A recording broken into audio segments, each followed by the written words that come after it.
We've got stocks taking off this morning. The Russell 2000 is out in front, trying to regain its footing after stalling out the last couple months. Joining us to talk some charts and what he sees in the market, Ari Wald is the head of technical analysis at Oppenheimer. Ari, welcome back to the show. Good to have you here again.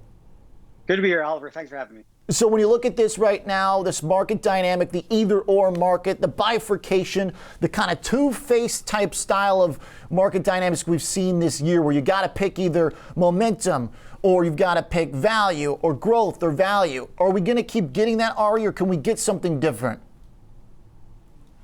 Well, I think what you've just described right there is this very rotational aspect of this market. But if you were to look at all those styles of the market individually, they're all still working. So I think that does speak to the broad participation that we're seeing. There's a lot of stock above their 200-day moving average across all those disciplines. And what's happening is they're taking turns leading the way higher. There'll be a strong run up, for instance, in the fourth quarter, small caps, cyclicals. They've paused more recently. Now you're seeing growth, some even defensive areas of the market come back. And to me, this is this is healthy. This argues for additional upside. Not one area is getting too overheated. It does argue for potentially diversity. I think it's very difficult to time these rotations. I heard one of your segments, it's like, oh, we're rotating back from the rotation yesterday, right. And they're just happening so quickly that I think you do want a little piece of the pie all over the place. But the point that we're making is that the overall market should continue to move higher.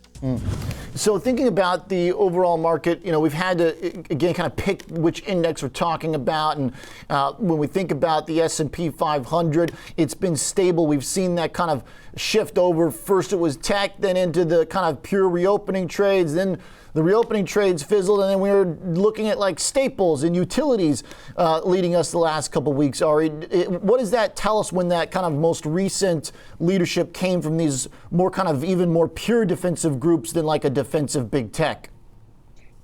Right. The first inclination is that it's a warning that the market is gravitating towards these safety areas, that this is typically a warning that the market could be near some sort of a tipping point. First, important to note that a lot of those rotations driven by interest rates. So interest rates just got very extended above its 200, the 10-year, speaking in terms of the 10-year, got very extended above its 200-day average, hit some resistance levels from where it started to break down last year. Now, as rates have started to come in, we've seen more defensive leadership in the high dividend bond proxy sectors. I think it's too early to really think of that as a warning, even though it's defensive leadership. And here's why. I mean, those sectors have just been horrendous. I mean, if you look at the performance off the March low, whatever your starting point might be, it was a fraction of the gains of anywhere else in the market. So the fact that the reopening trades are pausing, and that's the point. They're not breaking down. Just after big runs, they're moving sideways, and we're seeing just these other areas of the market catch up. I'd be much more concerned if that defensive leadership was happening with the reopening trades catching down. That's not happening. Again, I think it's just this rotational market and investors just looking at these beaten up safety trades. Ari, how long can the market continue to run on a broad index level if we do have more rate-driven volatility in tech like we got in February? Right now, rates have been grinding sideways and lower, and the market's been enjoying this. And it seems some believe we've kind of graduated from that volatility from earlier this year. I'm not so sure. Maybe the market for bonds is just kind of sleeping. What if it wakes up and we see more gyrations in tech to the downside, or another leg lower in that growthy ARC style category of funds and stocks? Can we have enough power? Do you see enough power in that kind of reopening trade to offset it? Because last time we just kind of pivoted and the S&P was fine. Can we get that again? I think so. I think in general, rising rates are a net positive for the equity market. We're following the roadmap. We're 1 year into what is typically a 2.5-year bull cycle. So we see another 12 plus months to this. And I expect technology to participate in that. I don't know, tech has gotten lumped into as a safety trade. If you look back through history, it's been one of the most early cycle sectors, a sector that typically outperforms in a rising market, bull market. And listen, we did see some choppiness catalyzed by the volatility in the bond market. If you look back historically over a larger sample size, history refutes that if we do see another move higher in interest rates, it should be bad for tech. Take, for instance, just that 2016-2018 period, the 10-year yield doubled from 1.5% to 3%. Guess what outperformed? Software and services, technology.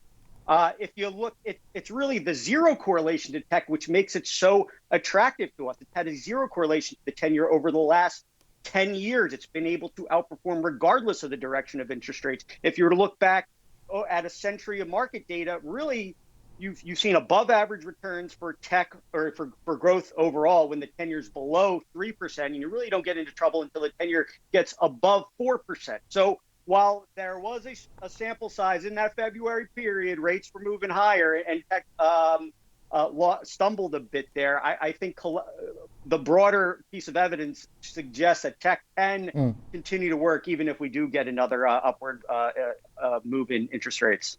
How will we test it, Ari? What are the thresholds we need to set up to know if we're going to be able to have this kind of peaceful recovery rally where rates rise and the market enjoys that economic signal? Because to your point, I mean, the fundamentals you would think are all lined up. Rates go up, economy's getting better, earnings work for the stock market, and that's the number one thing for stocks. But in this short term, this correlation, you basically have to bet on that correlation breaking because we've gotten bonds and the NASDAQ still moving together. So what's the test we got to set up to see, okay, yes, this is going to play out, or you know what, maybe this correlation's here to stay? Is you looking at price levels for the NASDAQ? Are you looking at areas for bonds where you can say, oh, you know what, if we're okay with this level yield and the market's okay? What are kind of those tests you set up to kind of gauge the thesis as we go along?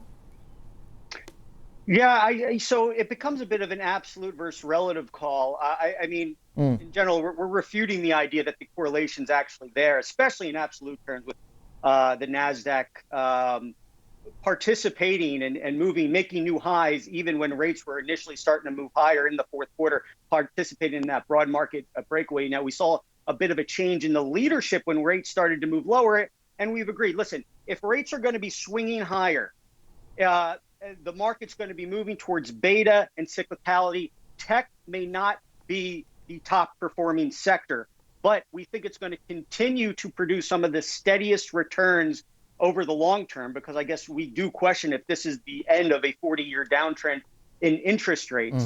And a lot of that relative moderation we've seen, it was really just a reflective of the rest of the market catching up. Again, it's not tech catching down. It was the rest of the market catching up. It paints a very bullish picture for the overall market. And listen, there's a group like semiconductors, which provides you that cyclicality. It's been a reason why tech has been able to stay afloat, even though when the market is swinging towards beta and those risk-on areas. So again, I see enough action in tech, and I think it's a lot. The strength is broader than people give it credit for. I think the steadiness of it is underappreciated, far from the rate of changes we saw in the late 1990s. And we like the steadiness in technology. Okay. All right. Thanks for the thoughts here on the charts. Appreciate it.